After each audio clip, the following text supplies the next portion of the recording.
Welcome to Games From Folktales, a podcast that mixes historical research and tabletop role-playing settings.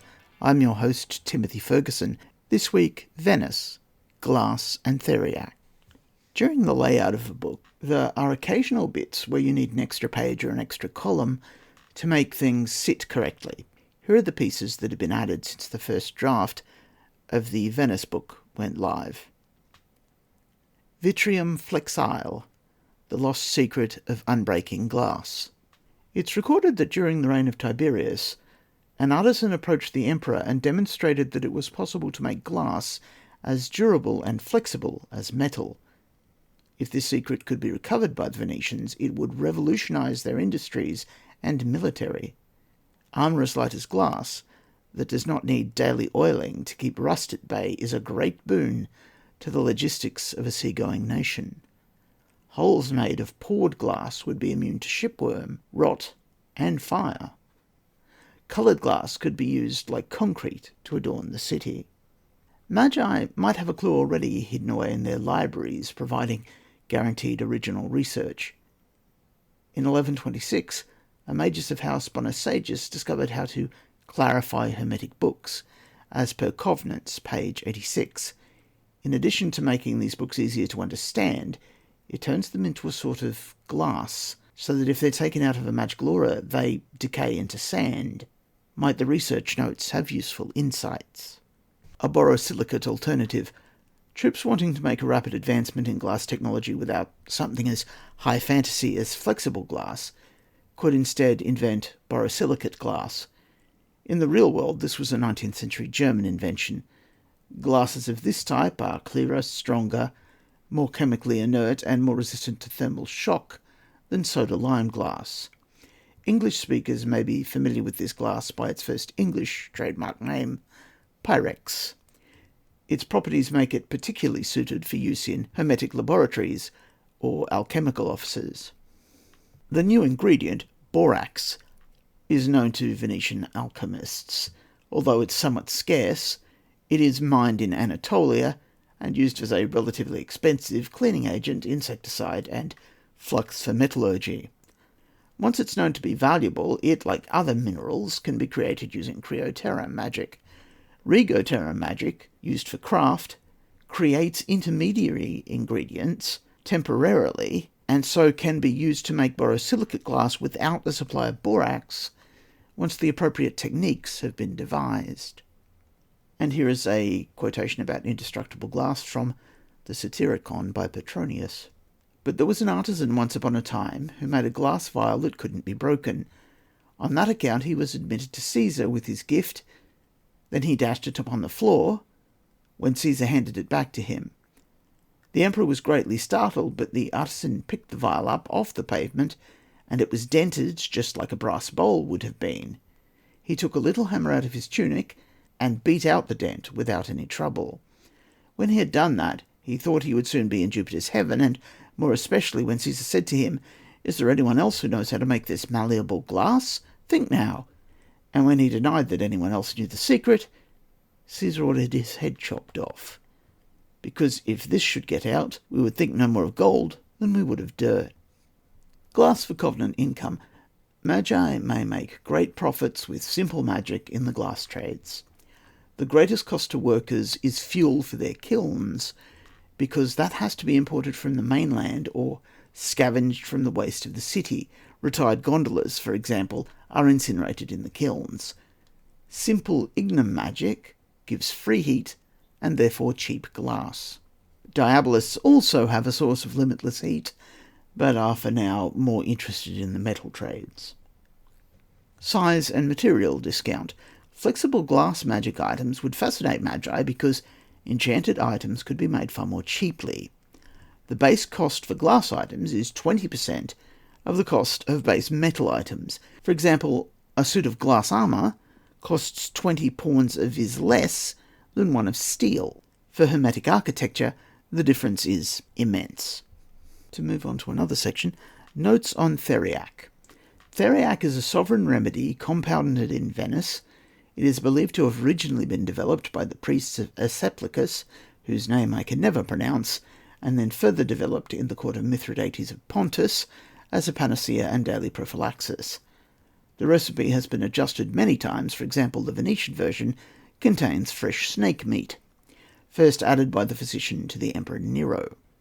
It is a dark, sweet, thick liquid. In English, it is the source of the word treacle. Most apothecaries make theriac only once per year. This is usually in the spring, when fresh snakes can be captured. The best serpents for making medicine come from the hills near Padua. Theriac is so important as an export that it names the profession. Apothecaries are literally people who make theriac. The ritual of making theriac takes up 2 days and is performed publicly. Some claim this permits quality control by the state, but it also adds to the mystique and value of the product.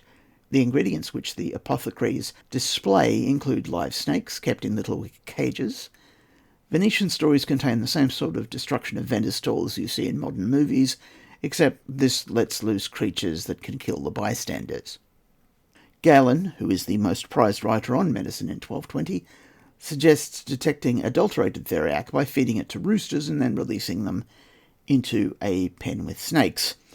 Selling adulterated or counterfeit theriac is illegal, but few forgers are caught by the authorities. By tarnishing the reputation for quality that Venetian theriac has, a person is undermining the income of the city's most skilled chemists. It is illegal for most of them to sell poison, but they are allowed to brew it for personal use. A surprising effect of these pressures is that the vast majority of counterfeit theriac comes from monasteries. They're outside the legal limitation of a single batch a year. They can't be forced to make their batches in public, and their members are difficult to poison because of their enclosed lifestyle. Theriac, once made, is left to mature in sealed ceramic containers. It increases in potency over time, reaching peak effectiveness after 6 years and then remaining effective for another 40. Apothecaries therefore can have cellars of theriac, even if they're able to sell every drop once it matures. This can be stolen or kept safe by magi.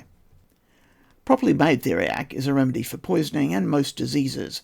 It is believed to be the most efficacious medicine for the cure of plague. This is particularly the case when plague is caused by dragons spilling their poison into rivers. Serpent flesh contains an antivenin that prevents each snake from poisoning itself. The protective power of this essence is magnified by the compounding and maturation processes.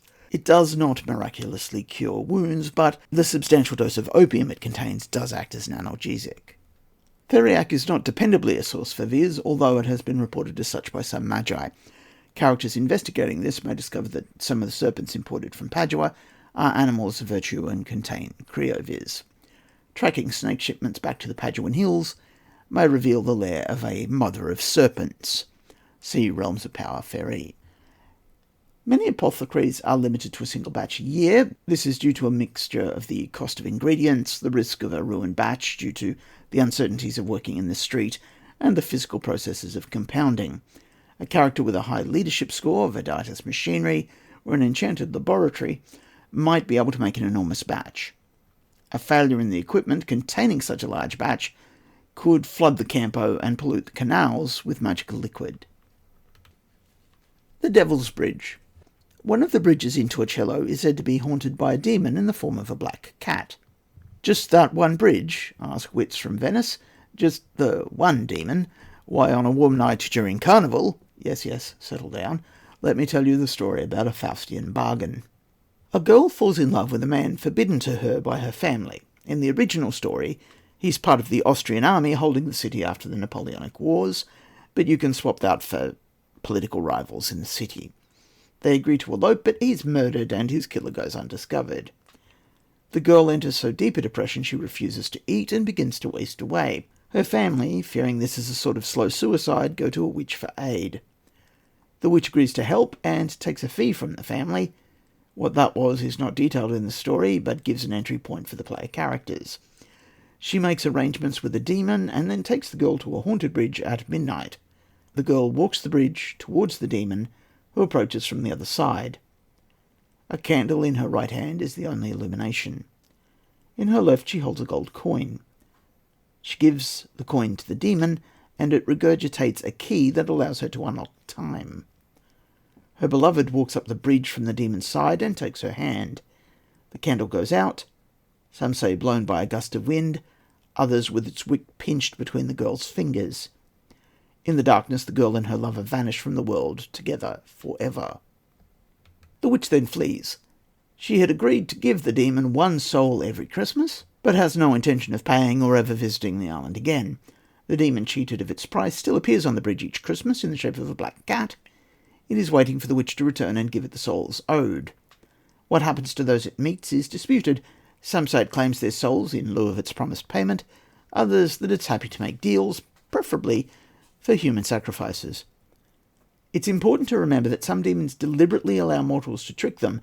It encourages other mortals to make agreements. Being prone to pride, they think they're of above average cunning, so if someone else can fool a demon, surely they can too. In this case, to talk to the demon requires the person to deliberately miss the ceremonies of Christmas. The story as told says that the witch got her prize and that the lovers were happy. Hermetic magi might be sceptical. Demons can't grant life, so the corpse is at best a revenant and perhaps simply a malefic illusion. A pious member of her family, believing that a woman vanishing from an infernally tainted bridge is unlikely to be in paradise with her lover, asks the magi if she can be rescued. This is perhaps possible, but how can they know that the demon has not taken the woman's shape? How can they be assured that the woman has not become an infernalist during her captivity? Venetian magistracies. One of the lovely things about using Google Translate is that sometimes it gives you truly bizarre responses, particularly if you're telling it Venetian is Italian. In a fairy-inclined city, you can just take those at face value and use them. The magistrate for the Mercerea. One of the most difficult jobs in the Venetian public service is the magistracy responsible for good order and fair dealing in the fairy market. The random way that magistrates are selected in Venice leaves young men with no mystical experience thoroughly overwhelmed. They're dependent on the permanent staff, some of whom no longer even pretend to be human, and some of whom may be moonlighting Marinita Magi or Titalis Personae. At least one agent is a magical cat who likes solving puzzles. These magistrates always need help, they always have money, and they only pay after success has been proven. If you have a useful set of skills, the magistracy is more than willing to let you try and fix one of their problems. They do not mount rescue missions. Magistracies that make very little sense. Some of the magistracies on the second floor of the Doge's palace are incoherent. A young patrician-made magistrate of a particular shade of blue, for example, could take the sinecure and do nothing. They could also charge about the city, claiming jurisdiction over anyone wearing this particular shade of pale blue, which happens to be the most popular shade of clothing outside the patrician class. Dereliction of duty is almost treason, but claiming authority that isn't yours is immodest. Which path leads to a prison sentence? Other questions occur. Why is the person in charge of forest maintenance also the ceremonial overseer of the annual bull decapitation? What exactly does a magistrate for the revision of scripture do? Are they and the magistrates for blasphemy allies, or locked in a constant cycle of reprisal? Does a magistrate of feuds try and settle feuds, or is it his job to pick fights with the other magistrates of feuds until their term expires? Venetian law is changed to suit custom, so the perception of what a magistrate should be doing is more important than what the law says he must do. The magistracy of foreigners. All visitors to Venice should be aware of the magistracy of foreigners. This group of judges hear the pleas of outsiders who attempt to use the Venetian court system. They are persnickety lawyers because they deal with disputed contracts between the citizens of Venice and the denizens of Torcello. Being aware of the operations of the magistracy of foreigners is simple self-defence. Every so often, one of the ruling bodies of Venice says that this magistracy's members should be randomly selected from the foreigners in the city. The first to play a character may hear about this is when a clerk arrives with a chain of office and a full court docket. And those are the new additions to the beta readers draft. I've declared a hard cut-off now. I do have space without adding pages for one more practitioner of magic, so the temptation is always there. Irritatingly, I've just found a reuse for one of the monsters I previously statted. I could put it into the Venetian setting, and there's a small trove of folk tales that I've not checked out despite my notes reminding me to. There is therefore a decent chance of another Venetian article coming, even though I've sworn it's done. Your saga may vary.